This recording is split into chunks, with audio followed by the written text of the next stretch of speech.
So, lagyan natin konting water, guys. Konti lang. Lutuin muna natin yung ating chicken. Yun.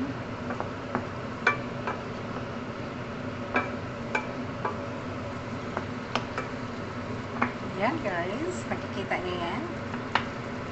Tinikman ko naman siya.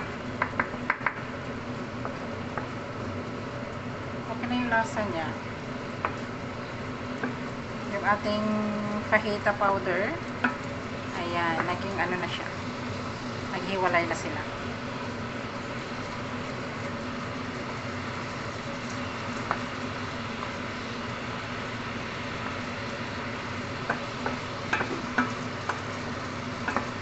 So, mabilis lang to siya, guys.